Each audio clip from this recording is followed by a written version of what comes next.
If I were to put money on the growth of the United States or the growth of Bulgaria, I would put the money on Bulgaria. It's definitely an optimistic time to be in Bulgaria. I think that system needs to come to an end. It's the biggest problem that our world faces today, and we're actually in this massive paradigm shift from fiat to Bitcoin. I want as much merchants as possible to accept Bitcoin. Are you not going to regret sitting on the sidelines? What did you learn from all of this? Bitcoin Club presents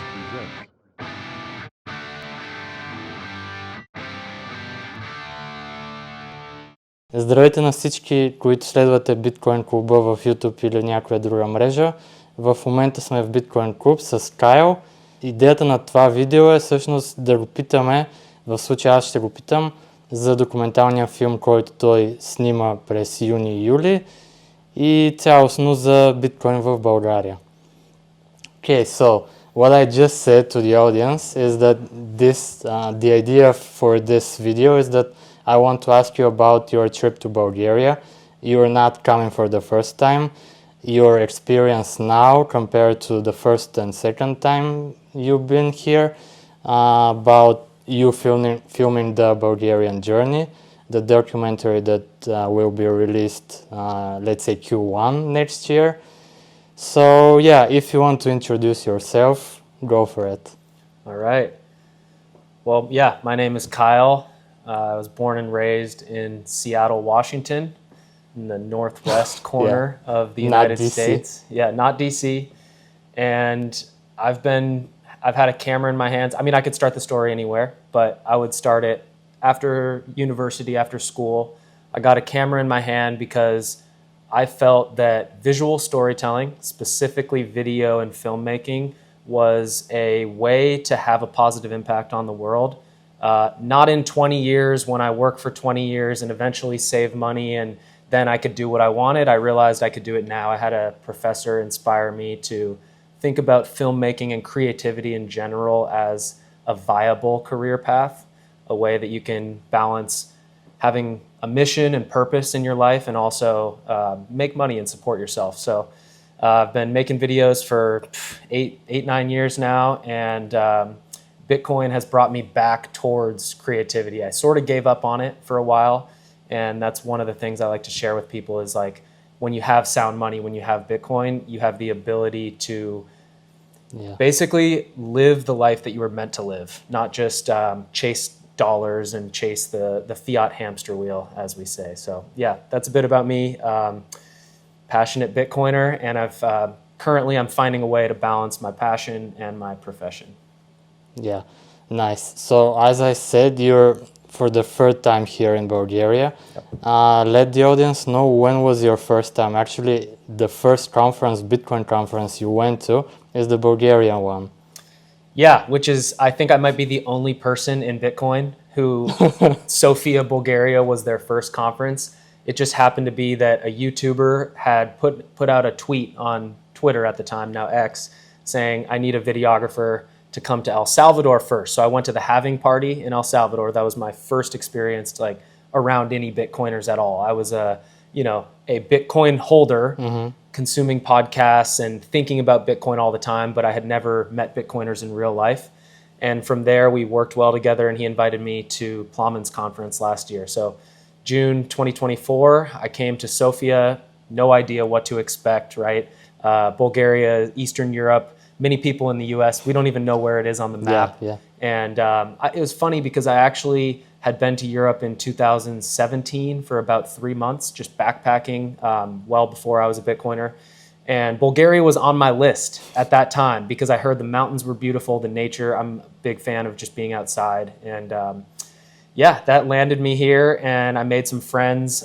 Did we meet the first time? No, I wasn't there, yeah. Okay, so I didn't meet you, but I met Ivan, Pламен, of course, who was incredibly just generous. Like, you know, he's got a whole conference to run, and he's taken us to dinner, showing us around town. I met George Monilov, Lance, like Nasco, a bunch of people who now I've become friends with.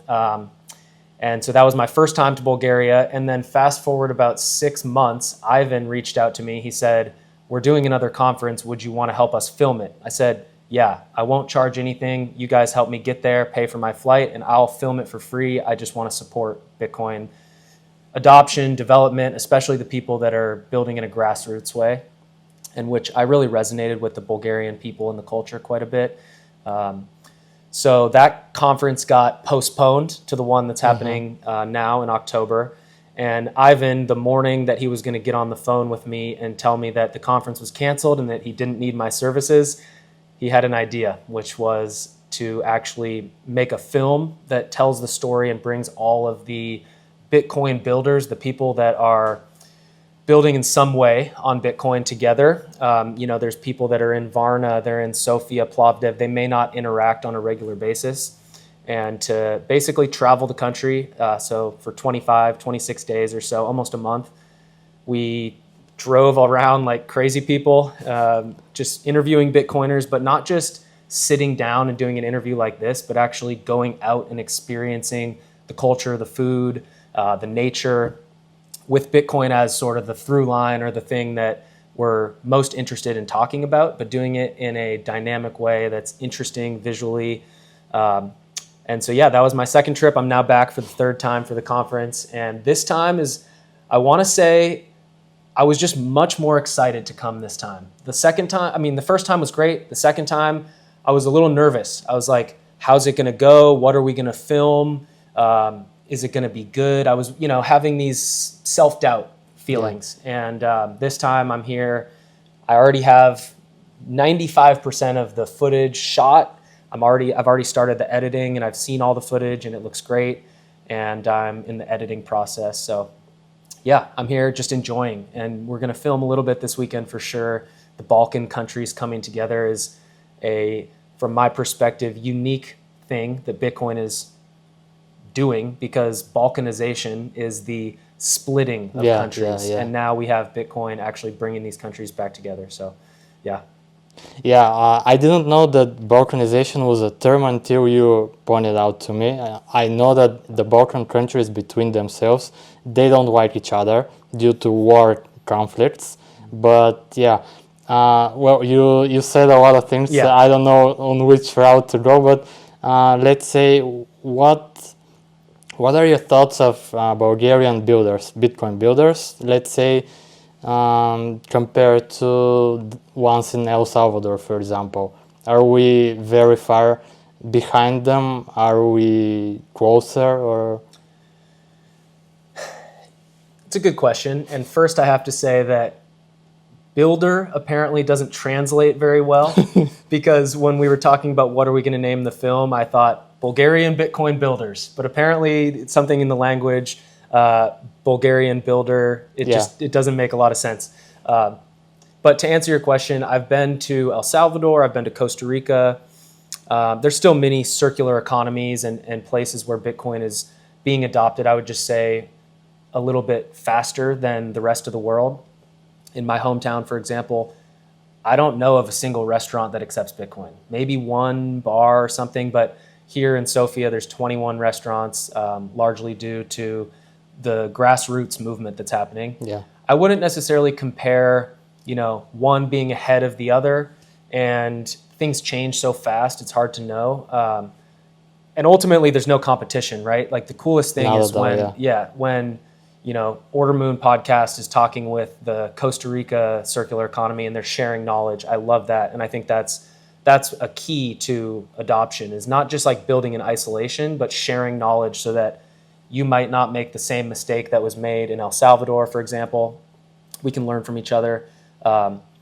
It's the word or the term that Joro uses to describe it is embryonic circular economies. So like early stages of growth.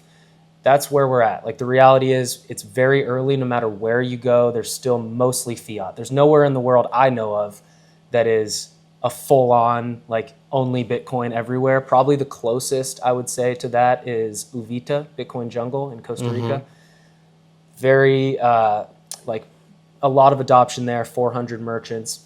I think the number one metric that I use to sort of evaluate how Bitcoin adoption is going is very qualitative. It's very anecdotal, but it's just what level of understanding do people have about Bitcoin?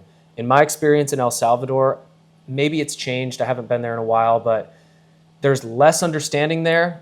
They use it more out of like the Bitcoiners telling them, hey, you should use it, and they want to get the business, so then they use it. Whereas in my experience in Costa Rica, they understood it. And it wasn't like they understood how the blockchain works and how the technology works. That's irrelevant. It's just they understand it's digital money that they don't need a bank account for. So that's, I would say, the big thing that I sort of like look at is, you know, what are people's understanding of Bitcoin? And here it seems to be very high as well. I had coffee and lunch with Bitcoin today. I haven't touched fiat all day. So yeah, that's a little bit about it. It's hard to just, I've also wanted to go to Arnhem in Netherlands and Lugano, Madeira. There's a number of these places popping up. And I think, you know, when we look back in history, these will be the sort of the pioneers of the Bitcoin movement. Yeah, maybe it was not a good question. I can say it's that. It's a hard one to answer. It is a good question. I'll give you that. I didn't want to you to compare Bulgarians to Salvadorans, but to make Bulgarians actually stand up and do something on Bitcoin, not just wait and huddle and never spend your sats. So that's why I asked you this question. I get where you're going. So let me add something. When we were talking about what the film was going to be, I said, hey, as a storyteller, I want to really follow and get to know a few characters on a very deep level. And none of the Bulgarians wanted to do it. They're all like, no, it's about the community. They're very, you know, they don't want to put themselves out there. Whereas in the United States, it's like people jump to say, look at me, you know, everyone's posts online, I got a new job, this and that. It's a different culture. And so I don't know exactly why. Maybe it's the history with communism, or just the Eastern European in general is just less likely to like put themselves out there. So Bulgarians will describe Bulgaria as a small country, or, you know, a little bit lesser than other countries. I don't think that's the case at all. There's incredible potential here, right? It's a physically big country with very resilient people, a lot of natural resources. I think if I were to put money on the growth of the United States or the growth of Bulgaria, or even Latin America for that example, for that same reason, I would put the money on Bulgaria and Latin America growing at a faster rate than the Western nations in the coming decade or 2 decades. So my take to a Bulgarian would be like, no, you guys are, you know, you might not see it because, you know, it's isolated. The language is different than other places, but it's definitely an optimistic time to be in Bulgaria. And I'm seeing so many Bulgarians come back to Bulgaria. Like I've met a handful that maybe they moved to Germany or they moved to the UK, they had a life there, they wanted to pursue a career, and now they're realizing, not only with remote work, but just with the opportunities that are here in Sofia, that they can be around their family in their homeland and actually have a very prosperous and positive life. So I think it's a good time to be in Bulgaria. Yeah, I think COVID was a turning point for a lot of people, because majority of Western Europe countries actually had very strict, not laws, but recommendations for people how to behave. Sure. While in Bulgaria, we did have those on paper, but let's say not most of the people actually followed them. Good. So yeah. Yeah. That's why I call Bulgaria the Mexico of Eastern Europe. Mexico actually has great infrastructure, a very vibrant economy, but it gets sort of, it's a little rough around the edges. Things might move a little slower or differently than we're used to in the West. But I think, yeah, that's the analogy for me, is like Bulgaria is a beautiful place, nature and all that stuff I've talked about, and they don't trust the government. Yeah. Generally, which is good. Yeah. Okay, back to you. Well, I wanted to ask you, you haven't been to a lot of places in Bulgaria, but you said you did like the nature, right? You said for a small country we have the Black Sea, we have a few mountains. So, yeah, what are places that you would like to explore if you've actually done some research about Bulgaria? It's a good question. The number one place that I would, if I had the time, which I will at some point do this, is backpack up in the 7 lakes. I've seen photos and it just looks fantastic up there. The first time I came, we visited Rila Monastery, which was spectacular. I went to Bansko on this most recent trip, as well as, a bunch of places along the Black Sea in the east. Sarajevo was beautiful. And Veliko Trnovo, I don't know how to say it. Veliko Trnovo, Veliko Trnovo. The old capital. Yes. So those are some places that I have been, and Seven Lakes would be one place that I'd like to go. But I'm sure there's so much more to see. You could spend a lifetime exploring just all the different nature things. Yeah. Well, let's switch back to Bitcoin. Okay. Because we are the Bitcoin Club, obviously. Yes, we are. I know you like to spend sats. I do. But isn't it illogical for a person to spend sats? Because this Gresham Wall theory, I know you know about this theory, but the basic idea is that if you have two monies, let's say Bitcoin and fiat currency, you want to get rid of the one that is worse compared to the other. So you want to get rid of the fiat currency and keep only the Bitcoin. But you and me and other people are not like that. What keeps you spending sats? Why do you want to grow the circular economy of Bitcoin? Great question. Multiple reasons. First, I think, is just on like the logical level. Money is money. Money is fungible. So if I spend Bitcoin, and that's essentially, I could just buy the Bitcoin with fiat. If I spend fiat or dollars or lev or whatever, then it's less Bitcoin that I could have purchased. So at the end of the day, you have a certain amount of money. It could be Bitcoin and dollars. It doesn't matter, right? Every time you go purchase something, it's in theory Bitcoin, right? And that's what Bitcoin teaches, is like having a lower time preference, I think. I used to purchase a lot of things. Like I love like outdoor sports. So I buy surfboards, I buy bikes, all types of stuff like that. And now I think to myself, well, if I buy this bike, that's, potentially Bitcoin. I could potentially buy a better bike, or I could buy my girlfriend a bike or whatever in the future. So Bitcoin teaches you to have this low time preference. But why do I spend my sats? I don't spend the sats unless the merchant is actually holding sats or holding Bitcoin. Because if I'm spending Bitcoin, and let's say Square just recently in the United States came out with a service where you can go to almost any merchant and you can pay with Bitcoin and it automatically converts it to fiat.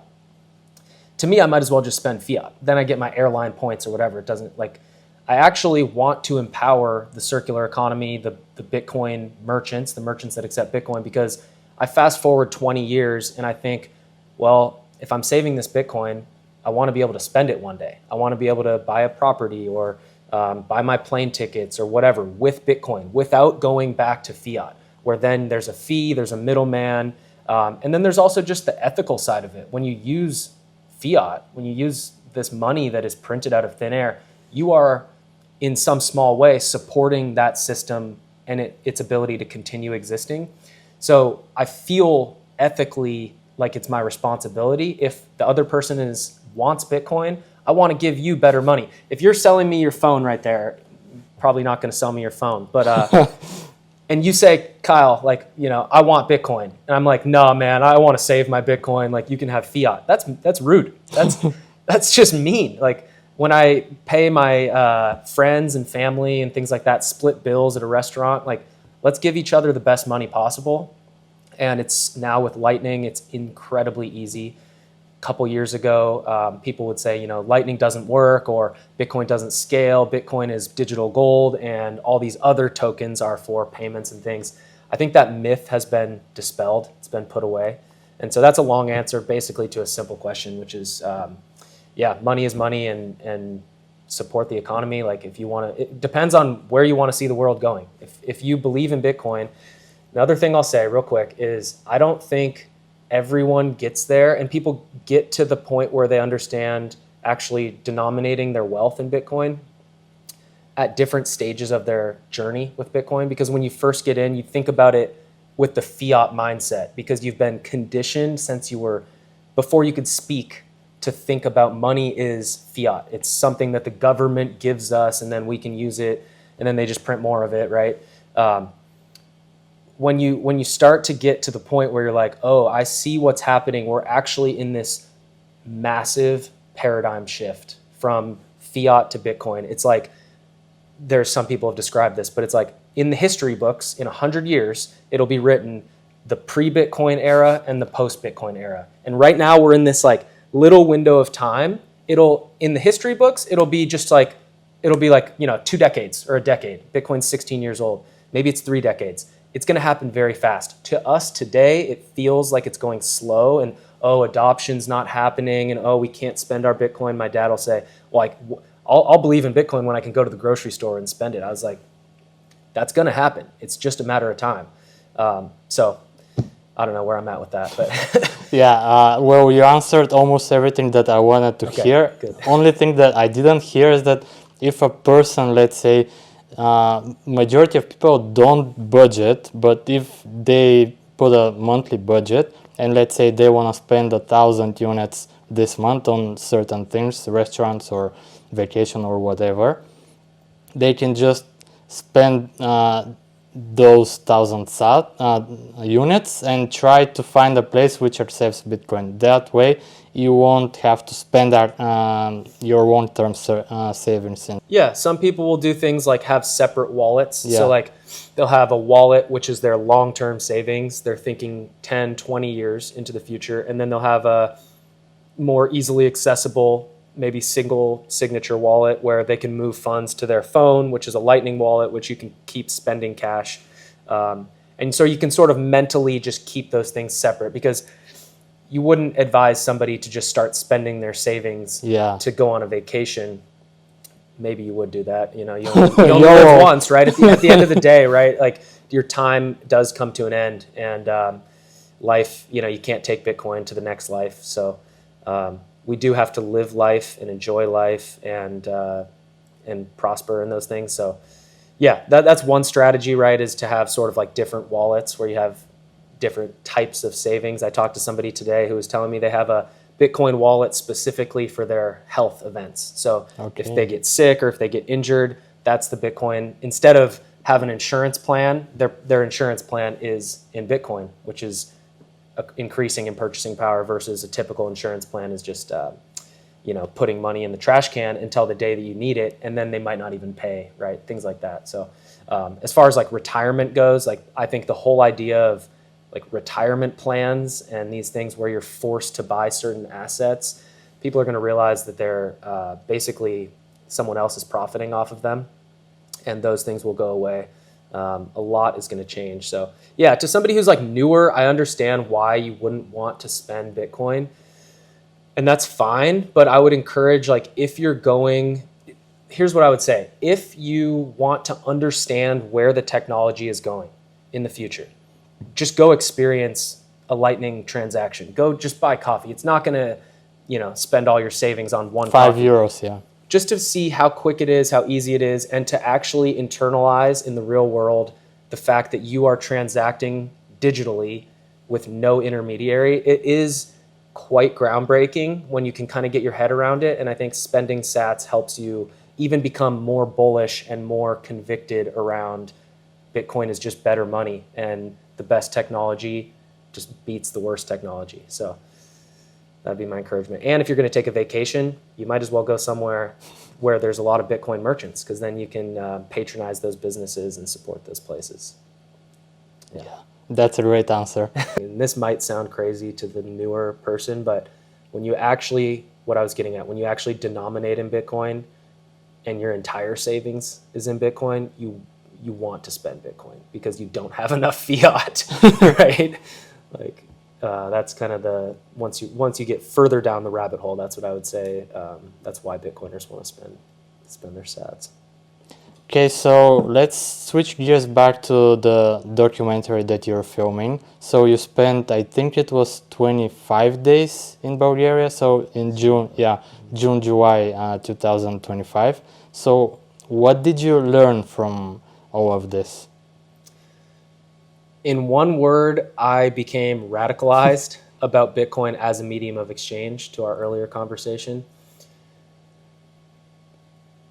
There's just a number of reasons, and I won't like talk about everything in the film right now because there's things that I want to release when the actual film comes out. But just seeing how Bitcoin is changing people's lives was the goal. And it's not just Bitcoin making you wealthier or your purchasing power is increasing. For example, I want to have kids and a family one day. I want to raise those kids in an environment where they can be around other parents and families with good values who like educate their kids in a way that I agree with, that instill critical thinking, creativity, these things that in the fiat world kind of get driven out of us. Like that's a return for me that's non-monetary. So by going to Bitcoin events, by meeting Bitcoiners, I am planting a seed so that when my kids are 3, 4, 5 years old, I can go to a place, surround myself with other like-minded individuals. Yeah. And I don't know exactly, like it's 2025, but in 2035, I'm betting personally that being integrated in the Bitcoin community is going to pay off in spades. Like it's going to be a night and day between if you're stuck, you might have Bitcoin, you might personally be safe financially, but if everybody else around you is struggling or they're, a lot of degeneracy, just bad behavior in the schools, for example, like I grew up in a place where, people financially did well, but, there weren't good values, I think I would say, in a nice way. Like what's the whole mission is to get people out of the system of slavery into the system where it's abundant, it's prosperous, and we're all helping each other grow. Like that's the community that I want to be a part of. And so I'm making this film largely to inspire more Bitcoin holders to become builders. That's like the number one driving mission. Showing people that it's not just writing code, stacking sats. Like there's so many other ways to build on Bitcoin. You're a great example, right? Like you're contributing to Bitcoin without any like writing of code or... I actually started a little bit. Well, I take that back then.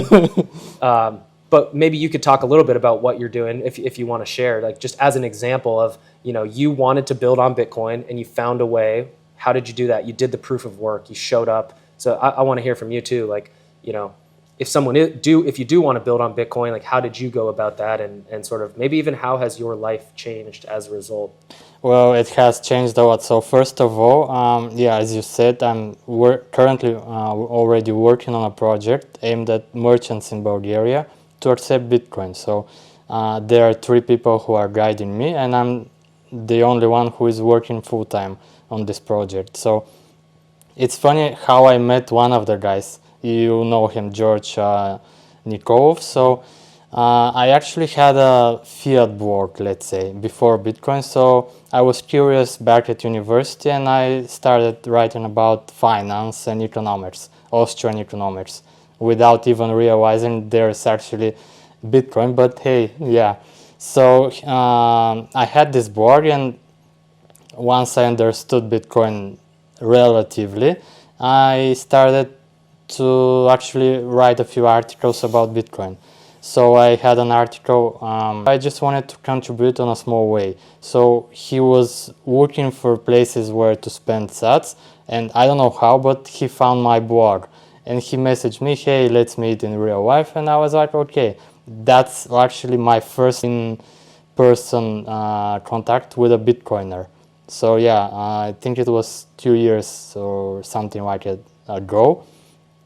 And fast forward to 2 years after it, he actually said about this project. He asked me if I wanted to commit to it because I had a full-time fiat job. And I was like, yeah, I mean, I did really want to contribute to Bitcoin. So I saw this as a perfect opportunity. So yeah, that's why I started on this. And if I have to answer to one of my questions, why do you want to spend sats? Because yeah, I don't want to have a person between you and me. If I want to transact with someone, I don't want them to have to approve my transaction. Otherwise, this is not money. This is I owe you. They can say, you spend on something we don't agree on, so you cannot spend it. This is not money to me, so I want as much merchants as possible to accept Bitcoin so that they cannot be censored, I cannot be censored, so they will actually reduce their fees if they accept Bitcoin compared to credit cards or debit cards. So, yeah. Very well said. You got me thinking about something that I learned in my trip making the film, which was Demeter. He is a rancher. His family raises cattle, and they mine Bitcoin with solar off-grid. So they have not the best grid there, like the electricity goes down. So he said, look, we have all this beef, and we need to keep it frozen. So we need a lot of refrigeration and cooling for the meat. And they built on top of the tool shed, basically like a big bunch of solar panels, right? And so he mines Bitcoin when he has extra energy that would otherwise be wasted. And an example of exactly what you're talking about, where all of the value, where Bitcoin can come in, just one example, there's so many. Let's say they want to sell 10 cattle to another rancher. In the fiat world, using banks, where there's an intermediary, the rancher puts the cattle into the lorry, he called it, I don't know, the truck. They bring the truck to some location, they meet with the other rancher, they weigh the animals, and then the other rancher will call his bank and say, okay, I need to transfer money from myself to this other bank account. And the cattle need to be fed and they need water that whole time. So if they do it at, let's say, 2-3 p.m., sometimes it might take till the next day or several hours for the money to actually go. Otherwise, they're trusting that the money is going to come through, which maybe that person calls the bank back and says, what are you talking about? I didn't actually want this transaction to go through. And they just lost 10 cattle, which is a lot of money, right? And what Demeter said is like, we just don't have to do it that way anymore. Like, we can just show up, weigh the cattle, bing, right there, Bitcoin transaction, instant final settlement. And to your point even further, there's nobody else taking value out of that transaction. Mm-hmm. When that farmer buys the cattle from the other farmer, why is there a need to have somebody else extracting value from that transaction? When I go buy coffee, I want all of the value to go to that coffee shop. So that's just one example of somebody who's using Bitcoin in real life. And yeah, I like your answer too about, you want more merchants. Yeah. I also think it makes the network more resilient. When there's more individuals holding Bitcoin in self-custody and merchants accepting it, then when the government comes and they say, look, we're going to pass some law it makes it harder to transact or have self-custody or whatever it might be, I always say the future is uncertain. Bitcoin gives you optionality, but if you don't use Bitcoin, you don't self-custody, that's the number one thing. Like, before spending Bitcoin, before worrying about all that stuff, get your Bitcoin in self-custody, get it off the exchange, because there's so many stories. Like, people trust Coinbase, for example, or Strike or whatever. It doesn't matter.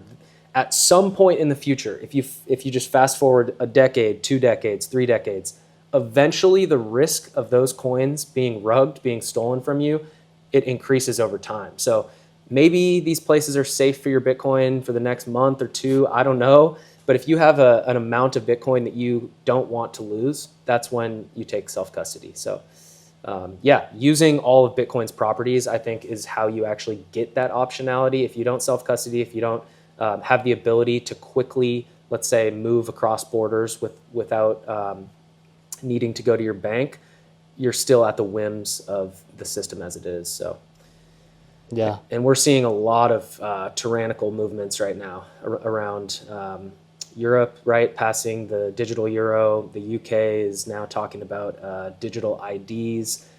These are not for convenience and they're not for your security. These are systems of control which they pretend to be very nice and, you're going to be able to, transact so easily, but at what cost, right? So I think Bitcoin is really the only solution forward for individuals to remain sovereign. As governments become bankrupt, they will naturally want to exert their power, whether it's capital controls. Like, I talked to a guy, here's another example. I was doing a Facebook marketplace transaction, selling something. And this guy was like, I saw that, you post stuff about Bitcoin. I said, yeah, it's I love Bitcoin, yeah. And he said, well, my dad has money in Iran that he can't get out of the banks. There's no way for him to get the money that he earned his whole life. He now lives in the US. There's just money in a bank somewhere, just losing value in Iran.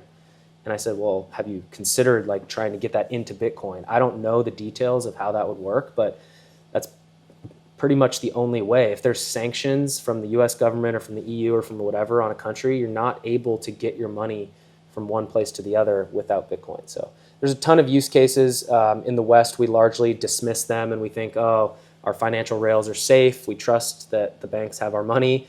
I personally am not willing to risk my life savings with somebody else, right? I'd rather take the responsibility and be my own bank versus trust some bank that does not have my interests in mind, I would say. Yeah, you mentioned the network, so it's funny because one of the panels of the conference is named The Social Network is Bitcoin's Network. So when you ask people about Bitcoin's network, they most certainly will think about nodes, yeah. P2P nodes, basically machines. But for me, building on top of it is the social network and is somewhat more important. Because there's a saying network is equal to net worth, which means basically that the more people that you know that can help you, the better you are off. So that's one argument for me for people who don't want to build on Bitcoin or don't want to go to meetups or whatever because of privacy or any other reasons. Well, if you're thinking about privacy, you can wear a mask. I don't know.